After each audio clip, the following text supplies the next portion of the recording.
Greetings, dear viewers, and welcome to the third episode of this Starcraft 2 Newbie Guide. In the previous episode, we played Training Stage 1, in which we played with basic units only at a normal speed, and the objective was to build a base, generate a healthy economy, and defeat your enemy. If you don't feel like you've quite got the hang of that just yet, feel free to replay it. Pick a different race, maybe play as the same race, but replay Stage 1 of Training if you still feel like you've got some things to get the hang of. You really should feel comfortable in Stage 1 before you move on to Stage 2. It's just a recommendation that I have for that particular step in training. You can replay these as many times as you like, and I believe the loading screen for Stage 1 says that you should try and defeat the enemy in 15 minutes. Go for it. If you haven't done that yet, give that another try. Things can only get a little bit more fluid for you every time you enter a practice stage or a training stage. That's what practice is all about, right? In any case, in today's video, we're going to be playing Stage 2 of Training. We play Training Stage 2. I'm going to stick with Zerg, as I explained in the previous episode.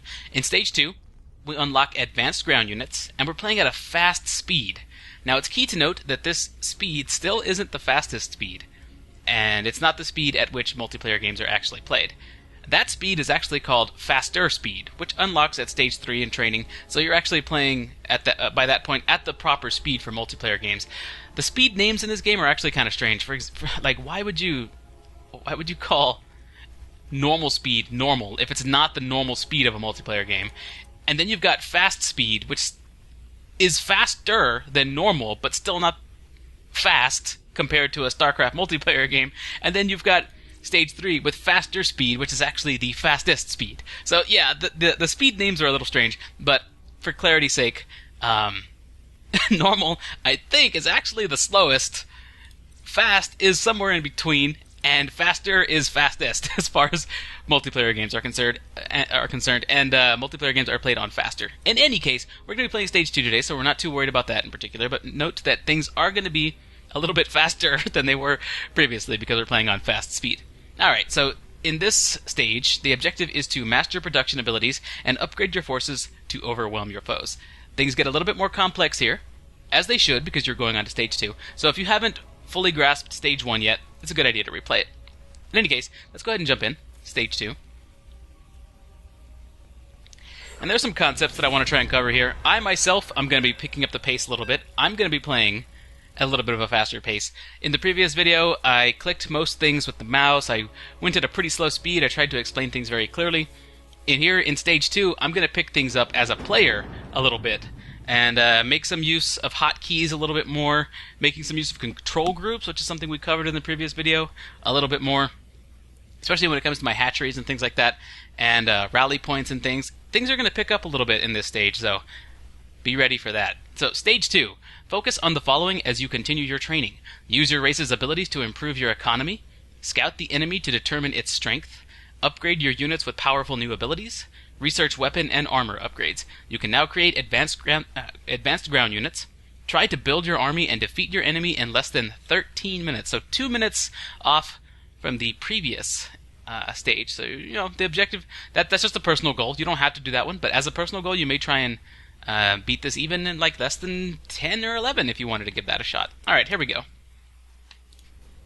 Okay, I launched the mission, but for some reason my Alt key thought it was still being held, so I was doing a lot of pinging on the map instead of actually selecting things. I restarted the mission. We should be good to go now. Alright, getting started. I'm going to set my hatchery to Control 5, which is where I like to have them. If you're a Zerg player, you don't necessarily have to have them there. I'm going to start off by waiting for 100 minerals, and then I'm going to build an Overlord. Overlord morphed too early. Morph drones first. Well, not 100% sure about that, but yeah, we're going to get a drone morphing. I want to have an Overlord sooner rather than later, so that whenever I do hit my supply cap, which we're at right now, 14 and 14 for drones, I'll already have an Overlord in the works. See, now he's hatched and we're at good supply. So now we need to mutate a spawning pool. We're going to wait a little bit. Actually, I'm going to build up another drone. And then we're going to drop a spawning pool. Just something I felt like doing. Have a little bit of a stronger economy going into this game. So we're going to have... This is a bigger map. You'll notice this is a bigger map. We've got quite a few different resource locations, and therefore quite a few different potential locations for our enemy's base to be in. So I'm going to build a spawning pool, like the main objectives say, and we have to morph more drones. So the main objectives want us to get up to 16 drones. We just need 2 more for that. So here we go. We're going to morph up 2 more by selecting these eggs. Now I'm going to send my Overlord out into the wild. by right-clicking on the mini-map, and the Overlord is going to start scouting for me. And now we need to mutate an extractor, says the main objectives. Now, when it comes to main objectives, this is one thing that I want to talk about here, while I still have a little bit of... well, things are still a little bit slow. When it comes to main objectives, or objectives in these training missions, you should sort of think of these as training wheels for your Starcraft habits. As the game gets longer and longer, more and more objectives and optional objectives start cropping up, and it may feel like you're really pressed for time in trying to get those accomplished, but these are the sorts of things that you really should be considering in any given StarCraft game anyway. The game is just giving you a framework through the objectives to keep tabs on them. See, now we need to birth a queen, morph some zerglings, morph some drones, evolve metabolic boost from the spawning pool as a bonus objective. So we've got all these things going on, and whenever you're playing a multiplayer game, an actual multiplayer game, these are things that you're going to be considering anyway. So just think of these as training wheels for the kind of habits you should be getting into, rather than thinking of them as things that you must do to complete the mission, like you would in a single-player mission. Just think of these as, again, I'm going to just want to mention this again because I kind of want this message to really get across. Think of them as training wheels for the habits that you should be getting into for StarCraft 2.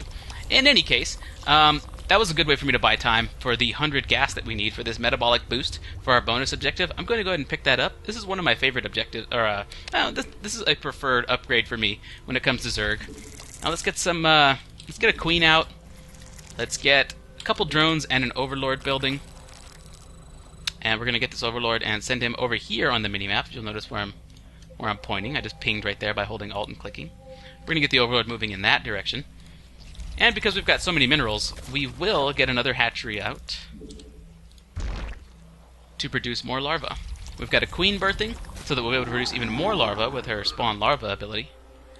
And now we're going to start working on those zerglings that we need. Now here's something cool that you can do. While your zerglings are still eggs, and they haven't hatched yet, and you have them selected, you can hit Control and a number to assign them to a control group before they've even hatched. Alright, so here comes our queen. I'm going to put her on Control 6 because that's where I like my queens. And now it's telling me to use this the queen's spawn larva, so I'm going to go ahead and do that. Pay special attention to this loading bar right here. And in case you're wondering, I zoomed in with my scroll wheel. This loading bar right here is going to tell us when the Zergling's metabolic boost is ready. That's going to greatly increase their movement speed. And that's why I really like that. So we need more Zerglings. And we need more drones. So let's go ahead and spawn those. Now, I've got this hatchery selected, and it's currently not part of any group, so I'm just going to press Shift. I'm going to hold Shift and press 5, and that adds it to my 5 control group. So now I've got both hatcheries selected whenever I hit 5.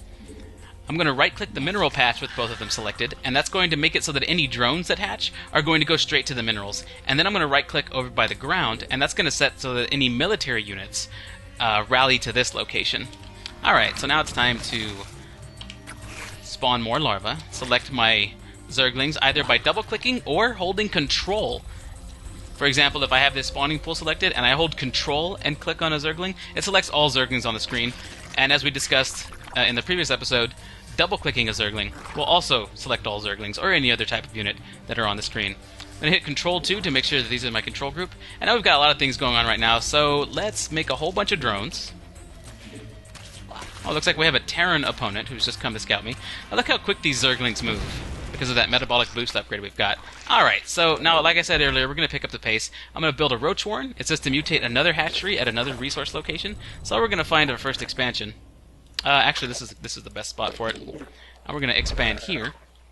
And now the game is reminding me to use the queen's spawn larva. And I also need to hatch or morph another queen, birth another queen at this hatchery. So that's what we're doing. And we have an objective now to morph an army, which we can do. We can get pretty close to that. We need to set up an extractor here because we've got excess workers. The number above a hatchery says 19 of 16. That means we've got 3 more workers than our ideal. 16 drones are the ideal number of workers on this mineral patch right here. So we've got 3 more than we need, so I'm going to make an extractor and put 3 on the extractor, which will even things out very nicely. Alright, so we still need to morph an army and morph yet more drones. The Roach Warren is available, so let's get some roaches training, but first... Okay, so my Overlord finally made it. He's nice and slow. He finally made it over to the Terran base. We didn't know this is where the Terran base was, but that's what that Overlord was for, to go scout and find out where it is. So we know our opponent is over here, in this area, on the mini-map. So now we have a good idea of where the opponent is. That is called scouting. And that's one of the things that this training mission wanted you to become familiar with. And if it takes several watchings of this video and several playthroughs of this mission for a new player, that's fine. I'm going to shift 5 this hatchery, by the way, so that it goes to the number 5 control group where I like all my hatcheries. I'm going to right click here so any drones will rally here and begin harvesting minerals from this hatchery directly. And I'm also going to set its rally point over here where all the others are. Alright, so I've got my queens where I want them, and it's time to use spawn larvae on my hatcheries again. And we are now going to start training up. We're going to start training up some military. So it looks like the enemy is pressing an attack over here. I'm going to use my queens to defend as well as I can.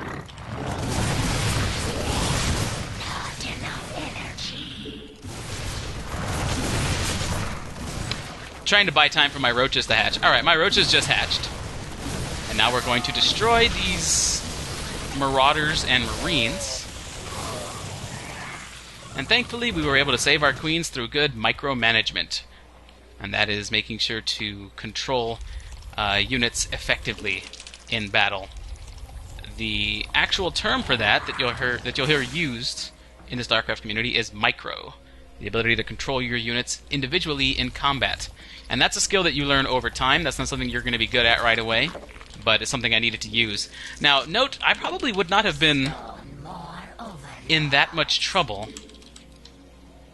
There we go, let's get my Overlord scouting. One's going to go over here, one here, one here, one here, one here. I probably would not have been in that much trouble if I wasn't commentating, because I would be going a lot faster. I said I was going to go even faster in this episode, and I am going a little faster, but not as fast as I would like. Alright, so my Overlords just spawned. Got some roaches out here. Now, one thing I am going to do, or that I'm planning on doing, is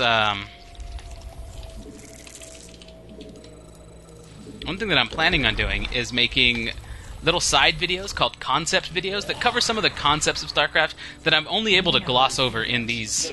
I don't really want to call them main videos, but that I'm only able to gloss over in these actual gameplay videos. So look forward to those concept videos coming out. I'm probably going to try and put one in between each mission. So we'll try and figure out if it works well that way. I need a queen here. We need more drones. So let's get some more drones, and we're going to get them mining over here. Now we need 3 for that extractor, and then 3 over here. I'm going to grab this queen and hit Shift 6 to make sure she's in the right place. And now we're going to be spawning more larvae at these hatcheries. Alright, let's see. Bonus objectives, mutate a hatchery into a lair. We have this hatchery selected, and by mutating it into a lair, which is an evolved version of the hatchery, you can get even more upgrades and even more advanced Zerg units, which is what this mission is trying to teach you. Other races will do different things for this, such as building different types of structures. This is how the Zerg do it. So I'm going to upgrade this hatchery into a lair. And it looks like we've got an SCV trying to scout us out here. Let's get some Zerglings built. I want some Zerglings on the map so that I can have some really quick responders. It's very key to have that happen. Alright, so we've got a roach here waiting for that SCV to move out. Looks like I trained one more queen than necessary, which is fine because she's got an ability to spread more creep, so we're going to use her for that. Alright, here are my Zerglings. I control-clicked them to select them all. I'm going to press Control-2 to make them a control group. Now I can control my roaches and my Zerglings separately. Spawn more larvae on those hatcheries. Alright, morph Hydralisks, Swarm Hosts, Infestors, or Ultralisks, and we need we need to get 2 of those. Of these units, I think I want to morph Ultralisks. No, you know what? We'll morph Hydralisks. We've also got to mutate another hatchery at our new resource location to keep expanding. We're going to expand out here. Now, I want to press an attack. This is one thing you need to kind of try and do whenever you're playing StarCraft, is find good opportunities to attack. So I'm actually going to move my units out over here to put some pressure on my opponent. I don't really want my opponent to build just freely the way we've let the AI opponents do previously. I want to get some units out there. And now I'm going to build now that my lair is completed, I've actually opened up access to an advanced structure, which is... Okay, I'm gonna let my Zerglings run up there so we can see how strong the enemy army is. They're actually a little too strong for this attack force, so I'm gonna pull my attack force back over here, and I'm gonna make some units that I know are capable to handle that kind of threat. So we got roaches and Zerglings being built right now. Up to the overlord, up to the supply limit. So we're gonna spawn some overlords and send them over here. Okay. Hope you're able to follow along with this. I realize stage 2 can be a little bit daunting. For newer players, that is. And for you experienced players, I hope you will realize this is a newbie guide, so I hope it's not too frustrating for you. Mineral field depleted. Alright. So we're going to select these roaches and add them to the 1 group. And my Zerglings are in the 2 groups, so hopefully we'll be able to sustain any attack. We're going to set them up over here by this expansion, which is very vulnerable. My mineral fields are depleting. Again, now that we have finished this lair, we can build a Hydralisk Den. And that's one of the required units for the main objectives here. Hydralisks, Swarm Hosts, Infestors, or Ultralisks. I choose Hydralisks because they're a great complement to roaches. So that's exactly what we're going to be doing. We need to morph a few more drones. It's asking me to morph some drones here. I'm going to pull these drones off this mineral line and move them to the new expansion. Alright.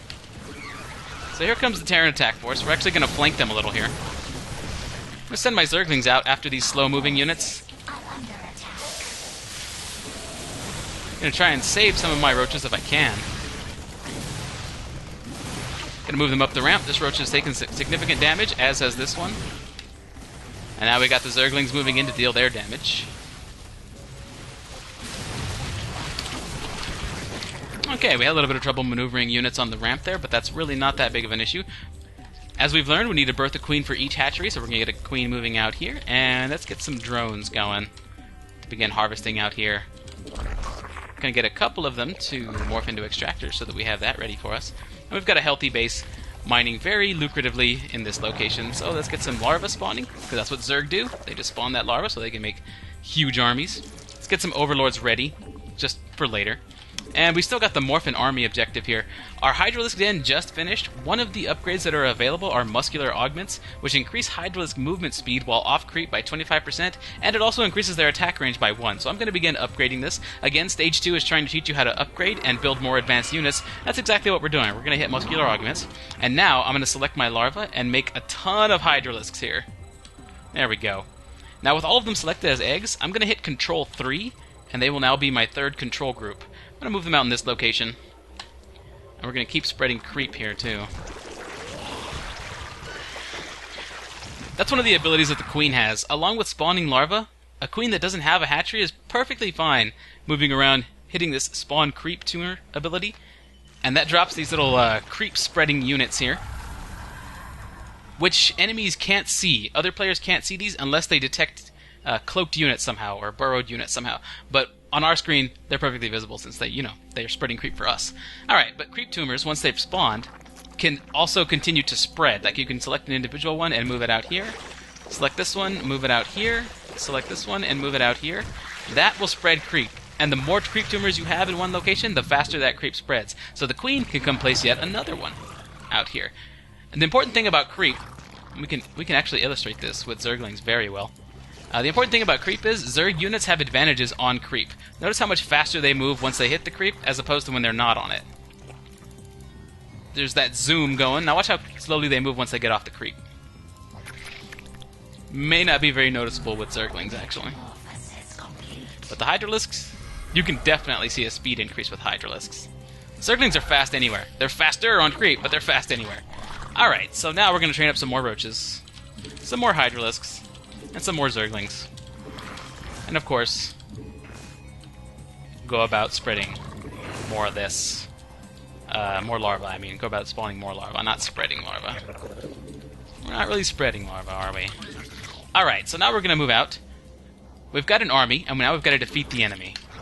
So, since our army is up and we've got some upgrades for them, let's get them moving. Roaches also have an upgrade at the Roach Warren. They have 2, actually. We want this this first one here because it increases their speed. The second one enables them to move while burrowed, but we're not too worried about that right now. We're going to pick up their movement speed one. I should have picked that one up a lot earlier. Now, I've got some units over here, too, and I'm going to leave them here. These are the ones that we just hatched. Here's the enemy base right here. Watch the Hydralisk go to work there. They're a ranged damage unit, and they deal a ton of damage.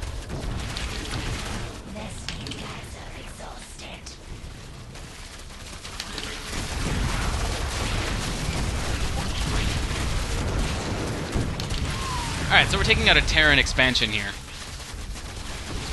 And while we're doing this, I'm training up more roaches, more Hydralisks. Oh, here come some tanks. Let's get our units attacking them. Zerglings are great at closing distance on tanks.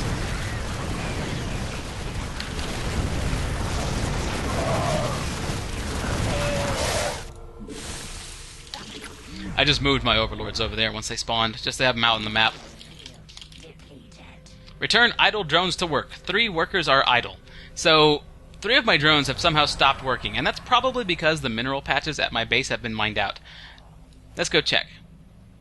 Oh, this extractor actually mined out. You can tell because it's red, and if you click on the extractor, it tells you how much Vespene gas is remaining in this extractor, which is 0. This one, conversely, still has 480 and is still being mined from by drones. But we do have idle drones who are just doing nothing for us except taking up supply, so we need to get them back to work. Now let's say you don't know why your drones are idle. If this button highlights, that means you've got idle workers, and you can click on this button to go straight to an idle worker. I believe if you double-click it, or control-click it, yeah, if you control-click on the idle worker button, it selects all of your idle drones at once, and then you can just set them to go to work somewhere else. Now we don't have idle drones anymore. In any case, this whole time I've also been training up more and more military, and I'm leaving them in my base area instead of sending them directly to my front line, just in case we get attacked. Now we've got a way to defend our base.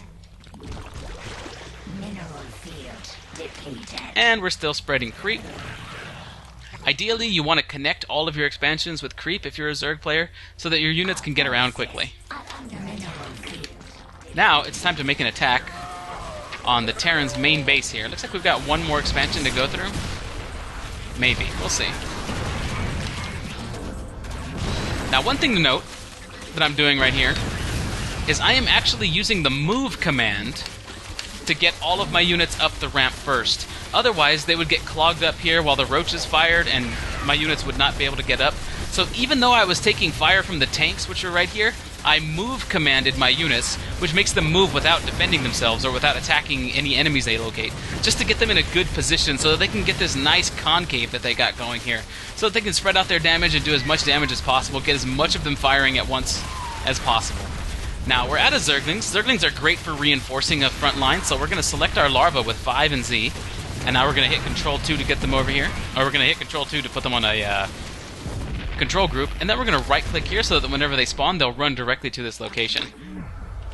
Now we can get up here, and I believe this is their main base.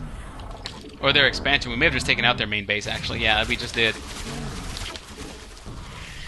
So my Zerglings just spawned back at base.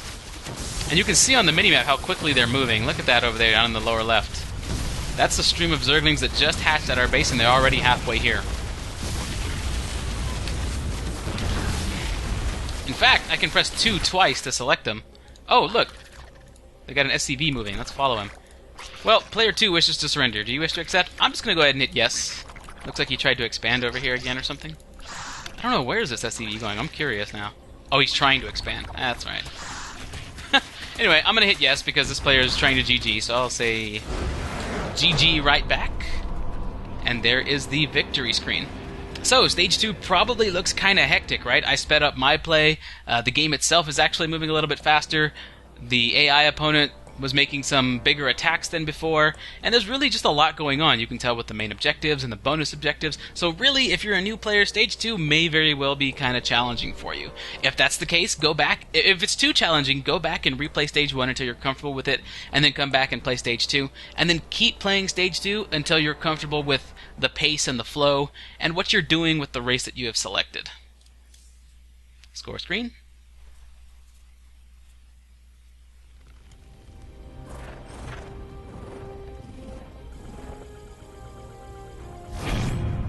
Ta-da! Level 26 Zerg. I'm getting a lot of experience for doing just training missions. That's kind of crazy, actually. So anyway, here is the experience screen, or the score screen. Victory screen. Oh. I got a Zerg decal. The Torask. That's pretty cool. And again, here are all of the graphs and charts and things that you pay attention to much later when you're already familiarized with the game. So, I hope you guys enjoyed this. And I hope it's helping some of you out. Again, if you have some questions, leave them down below. I'm going to try and, again, I'm going to mention this again because it was mentioned really quickly earlier on, I'm going to try and make some shorter concept-style videos that really goes in depth on some of these, that better explains some of these concepts, things like idle workers, waypoints, which we haven't touched upon yet, but I plan on touching upon fairly soon. I don't know, just various different things. Selecting units, control groups, the various different... all the things that I'm only able to barely brush upon in these missions. I want to make a video, or several videos, that touch on these concepts, and I'm probably going to try and put them in between the mission videos.